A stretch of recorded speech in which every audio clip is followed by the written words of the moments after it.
Chers lecteurs, bonsoir. Je suis ravie de vous retrouver avec un nouveau livre que j'ai découvert de Laure Adler. Laure Adler qui s'est intéressée à une personne tout simplement magnifique, une anthropologue dont certains ou beaucoup d'entre vous doivent déjà connaître le nom, Françoise Héritier. Et le livre s'intitule Françoise Héritier, Le goût des autres. C'est publié aux éditions Albin Michel. Alors, on connaît tous Laure Adler, elle est journaliste, elle est écrivaine, historienne, productrice, spécialiste de l'histoire des femmes et de féministes au 19e et 20e siècle.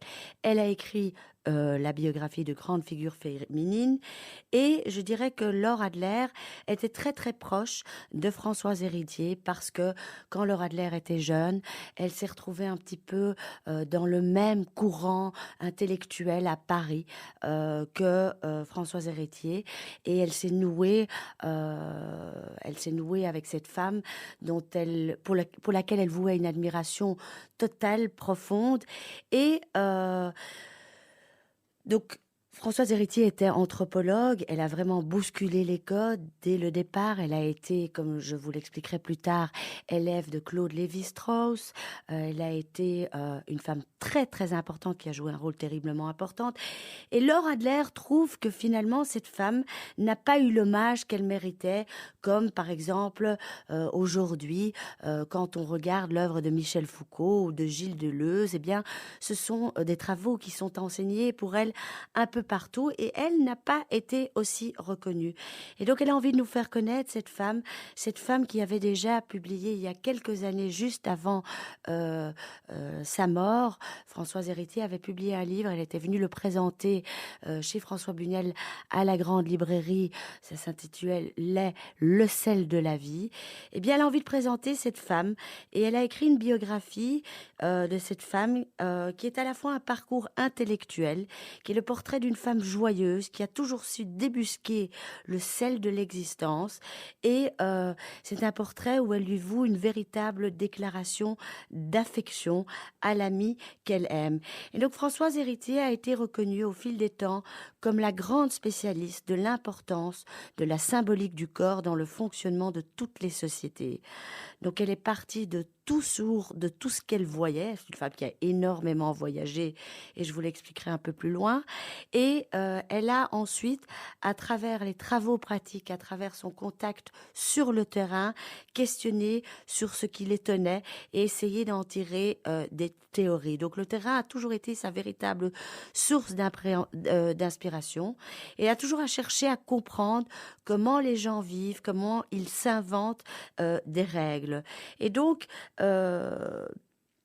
Françoise Héritier va très très tôt suivre le séminaire captivant de Claude Lévi-Strauss à la Sorbonne, qu'elle va rencontrer. Et donc, grâce à lui, elle va s'ouvrir au monde et vouloir en comprendre les usages. Donc, les usages de ces différentes civilisations, des mythologies qui sont très très différentes des nôtres. Et comprendre finalement et arriver finalement à la conclusion qu'il est impossible aujourd'hui de comprendre notre monde occidental sans évidemment tenir compte ou tirer des leçons des sociétés qui font partie de ces sociétés très très loin de nous, que ce soit en Afrique, que ce soit en Asie, n'importe. Et quelque part l'importance justement et l'universalité qui existe entre toutes ces sociétés. Et donc Laure Adler, elle le dit, elle encourage la curiosité, l'empathie, et elle dit que cette femme vraiment nous donne envie de lire ses exploits, et elle questionne aussi les inégalités entre les femmes et les hommes, et elle ouvre des possibilités. Et donc, très très tôt, même si Françoise Héritier était destinée à vivre, elle est née à Saint-Étienne, mais elle a vécu en Auvergne toute sa jeunesse, donc c'est une enfance de paysanne, c'est une enfance qui va, quelque part, cet aspect paysan, ce côté paysan, va sensibiliser son expérience. Elle avait un certain savoir-faire paysan sur le terrain et elle va révolutionner la méthode anthropologique par sa sensibilité personnelle. Elle va vivre comme les femmes du village. Et donc, comme je le dis, elle travaille beaucoup sur leur terrain et Le moment où Françoise Héritier est arrivée, un peu dans les années 50, c'est une période qui était une véritable explosion des sciences humaines, parce que il y avait une période qui était favorable à la volonté de transmettre le savoir des jeunes gens, qui en avaient marre finalement de la fatigue de l'Occident, et qui vont, pour comprendre leur monde, dont Françoise Héritier entre autres, chercher et aller au bout du monde. Il y avait énormément de femmes qui ont précédé, ethnologues, qui ont précédé dans les années 30 Françoise Héritier, que ce soit Deborah Lifshitz, que ce soit Denise Palm. Cette dernière deviendra une amie et elle travaillera avec certaines d'entre elles comme Germaine Dittelen, sur le terrain. Alors, ce qui est magnifique, c'est que Françoise, ce qu'elle va chercher, c'est l'émancipation. Elle va se réfugier au départ dans les livres, se passionner pour la Rome antique. Et donc, elle va quitter son Auvergne, elle va quitter ses parents qui ne comprendront jamais son choix puisque elle est née en tant que fille. Et donc, le but finalement, c'est de ne pas trop s'écarter de sa condition sociale. Eh bien non, elle veut voyager, elle veut travailler, elle part à Paris, elle sort le soir, elle découvre le charme des soirées enflammées, elle va rencontrer des écrivains noirs comme James Baldwin ou encore des activistes noirs qui vont éveiller Françoise aux luttes anticoloniales. Et donc, l'une des grâces de ce livre pour les lecteurs qui gardent de l'intellectuel l'image d'une femme très tôt malade, parce que c'est vrai qu'elle a été malade, elle a, euh, elle a été touchée par une maladie auto-immune toute sa vie. Et pourtant, c'était une femme qui a toujours réussi à faire son travail comme il le fallait, à ne jamais manquer d'optimisme et à continuer son travail véritablement avec acharnement. Et c'est vrai que ses débuts dans la société et dans la profession surtout vont être compliqués parce qu'elle est une femme.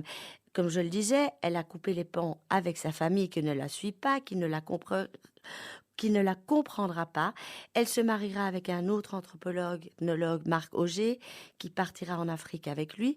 Et même si leur premier terrain d'entente sur lequel ils vont travailler seront les Mossi, résidant majoritairement au Burkina Faso, là, ils vont donc s'adapter à leurs coutumes, elle va vivre comme les femmes qui l'entourent, pour comprendre et découvrir la profondeur de leur pensée, l'importance justement de la compréhension des autres, afin, avant tout, de se connaître soi-même. Et donc, en arrivant en Afrique, Marc Auger et elle se vivent comme des scientifiques sans jugement. Ils s'intéressent aux relations de parenté, vont faire de la nouvelle ethnologie, de ce continent, un refuge. Elle va véritablement en tomber amoureuse. Et même si Marc Auger, avec qui elle aura une fille, Catherine, la quittera, ou disons, restera sur le terrain chez les Mossi, elle finira par s'installer chez les Samo, une autre tribu. Et donc, ce qui les intéresse, c'est qu'au fait, ils réalisent, c'est tous ces gens-là, qui restent de moins en moins de sociétés traditionnelles à étudier. Donc, pour éviter la mort de l'ethnologie, il faut justement qu'elle se modernise, qu'elle se réinvente. Et donc, ce qui est intéressant chez Françoise Héritier, c'est qu'elle veut se moderniser et elle va s'intéresser à la logique des calculatrices électroniques. Et donc, elle va faire en sorte que l'ethnologue, l'anthropologue ne s'écarte pas autant qu'on pourrait supposer de la ligne qu'elle a suivie il y a 1 ou 2 siècles. Simplement, Françoise Héritier va apporter quelque chose de nouveau. Elle voudrait que l'ethnologie ne soit pas la description du sauvage ni l'étude du lointain, mais une méthode tout à fait contemporaine, moderne, qu'elle veut rendre intelligible face au chaos des faits sociaux. Elle veut trouver un ordre sous le désordre et tenter de mettre au jour les mécanismes universels de la pensée. Et c'est ça finalement les fondements du structuralisme qui ont été enseignés par Claude Lévi-Strauss, sauf qu'elle ira encore plus loin. Mais c'est que derrière finalement ces mouvances, il y a une forme d'universalité qu'on trouve dans toutes les sociétés. Et donc, ce que Françoise va rechercher à travers toutes les études, tous les comportements, les habitudes différentes, c'est ces soubassements universels à toutes ces cultures. Et donc, la force aussi de ce livre de Laura Adler, c'est qu'elle parvient aussi très très bien à vulgariser les travaux de Françoise Héritier, qui certainement n'ont pas dû être évidents à comprendre. Et puis, elle nous montre aussi la force de cette anthropologue qui, en fait, c'est toujours ou a toujours cherché à s'expliquer en tant que citoyenne et non juste comme une scientifique neutre. Et donc, elle appuie, cette femme, Françoise Héritier, ses réflexions autant sur la lecture des journaux, l'actualité politique, que sur l'observation anthropologique. Inutile de vous dire qu'elle a été une féministe convaincue. Elle a lutté contre toutes les formes d'oppression dont souffrent les femmes partout dans le monde. Et donc, elle a fait avancer les causes des femmes sans pour autant rentrer dans les excès de MeToo. Elle a été avant-garde, bien entendu, mais elle part du principe que l'homme, même si on est féministe, est nécessaire, c'est-à-dire que elle n'est pas une féministe pure et dure qui rejette tout à fait l'homme, non. Pour lui, l'homme a son importance. Elle a été aussi, et ça c'est très important, la première présidente du Conseil national du SIDA. Elle a mené une lutte acharnée pour la reconnaissance des malades que l'opinion publique voulait alors dépister systématiquement. Elle s'est opposée à la pénalisation de la transmission du virus et elle a obtenu le secret médical en prison pour les détenus malades du sida. Elle s'est battue pour le Pax, elle s'est battue pour la reconnaissance de l'homosexualité, bref, pour également l'individualité des prisonniers. C'est une femme qui a véritablement fait avancer les choses. Et donc, elle va prendre aussi, cette femme, très très vite conscience que, elle va parler, c'est-à-dire de l'ethnocide, et elle va comprendre l'urgence qu'il y a à sauver, préserver, connaître toutes les sociétés qui existent encore et qui n'ont pas encore tenté à disparaître. Et donc, à la fin de sa vie d'ailleurs, cette femme écrira des ouvrages empathiques de la lecture de l'amour des mots, de la vie, de la célébration des vivants. Et c'est là-dessus sur quoi le livre de Laura Adler insiste justement, c'est que c'était une femme excessivement positive qui, malgré sa maladie, malgré ses séjours fréquents à l'hôpital, malgré l'évolution de sa maladie, n'a cessé de s'émerveiller par le monde qui l'entourait, n'a cessé également de se moderniser justement, de se moderniser et ne pas rester figé, je dirais, justement à, comment dire, à un passé et évoluer avec son temps. Et donc, c'est vrai qu'elle va aller plus loin, comme je le disais, que Claude Lévi-Strauss. Elle va devenir une féministe engagée par ses travaux scientifiques. Elle va essayer de comprendre les liens de parental, les règles du mariage, d'alliance. Elle veut comprendre pourquoi les femmes sont troquées comme des objets et quelle en est l'origine. Elle veut comprendre des questions, c'est-à-dire tout ce qui traite de la stérilité, de la fécondité, comme si celles-ci sont vécues. Et elle va constamment attirer l'attention des pouvoirs publics sur la précarité du statut des femmes immigrées, la journée de double du travail féminin, les conséquences de l'allongement de l'espérance de vie chez les femmes.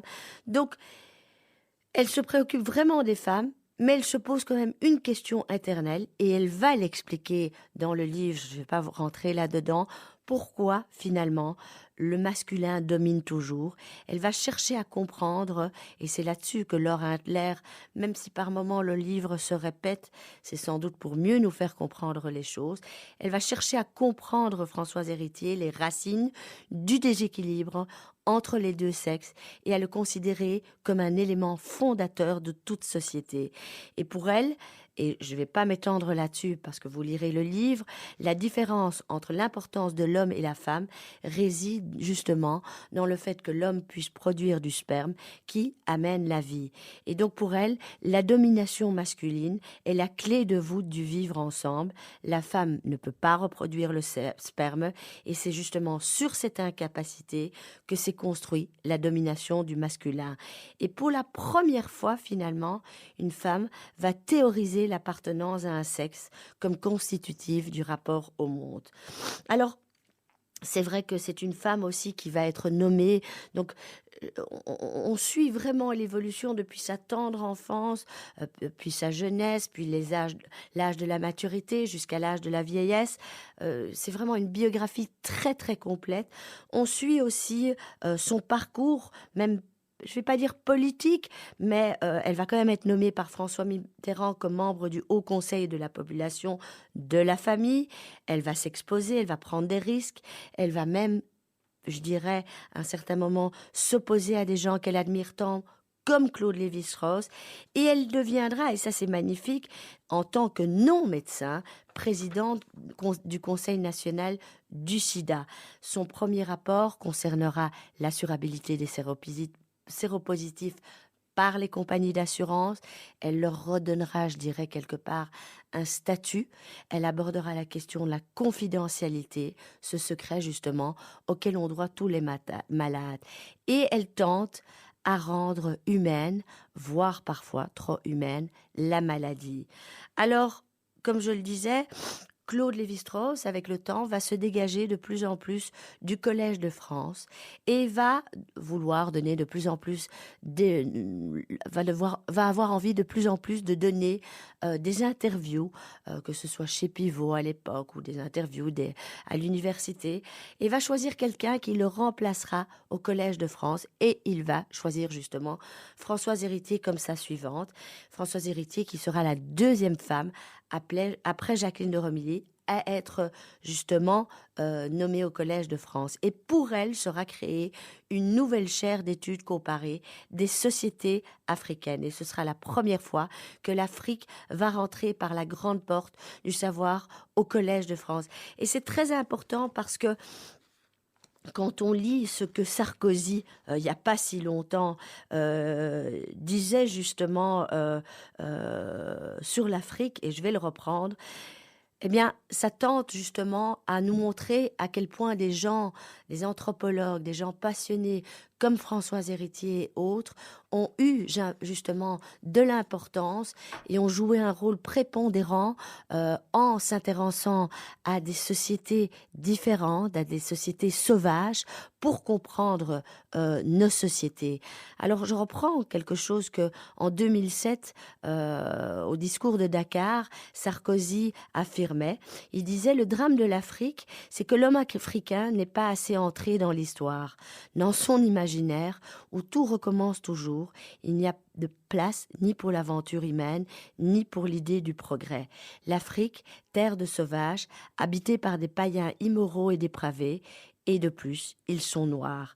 La couleur noire, la couleur des ténèbres, est vraiment le signe de leur dépravation, comme écrira Émile Gigot de la Bédolière, premier traducteur en France de la case de l'oncle Tom.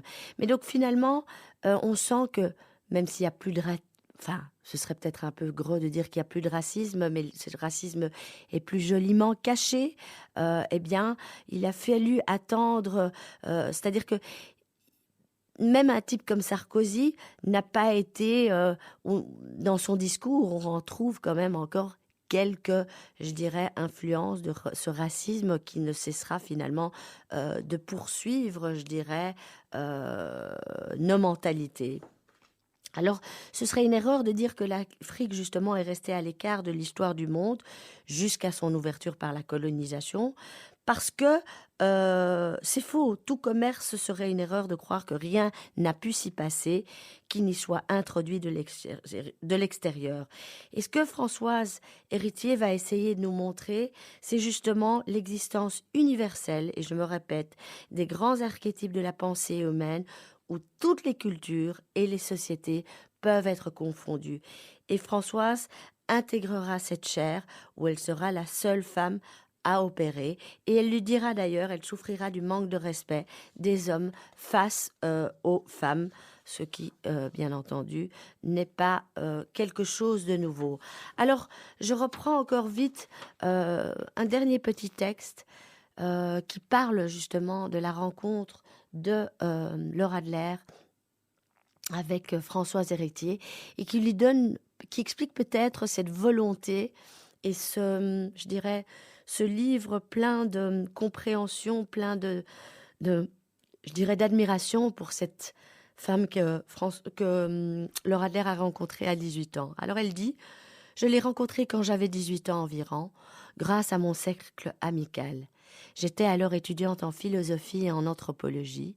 Françoise Héritier avait alors une trentaine d'années et elle a été très importante pour moi. Elle m'a donné confiance en moi et ce que je pouvais faire. Elle a été généreuse et m'a donné de l'élan. Leur relation s'est également construite grâce à leurs convictions communes, toutes deux étant profondément féministes.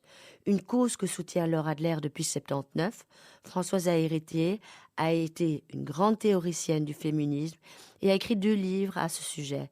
Elle parle de la place des femmes dans la société, du patriarcat et de son abolition, mais aussi des grandes révolutions féministes. Pour elle, dès l'aube de l'humanité, les hommes ont été jaloux des femmes car elles seules pouvaient avoir des enfants. C'est donc pour cela que, d'après elle, elles furent enfermées et le droit à l'avortement fut la clé de l'émancipation des femmes, car dès ce moment-là, elles pouvaient faire des enfants quand elles le voulaient. Mais Françoise Héritier savait que ce droit n'était pas un droit garanti et qu'il serait remis en question, comme il l'est aujourd'hui aux États-Unis. L'actualité lui a donné raison, souligne l'essayiste, qui n'hésite aucunement quand elle doit choisir le mot pour décrire son ami disparu. Voilà, c'est un livre qui vous apprendra pas mal de choses et qui est fort intéressant parce que finalement, il nous montre que derrière ce nombrilisme typique de l'Occident, eh bien finalement, pour comprendre l'Occident, pour comprendre nos sociétés, il faut surtout se pencher avant tout sur ces sociétés aux pensées sauvages qui, depuis toujours, sont forgées ou sont constituées de mythes, de mythologies, à travers lesquelles on peut apprendre énormément de choses. Pardon. Je vous souhaite une bonne semaine et on se retrouve la semaine prochaine pour d'autres aventures et d'autres découvertes. À bientôt.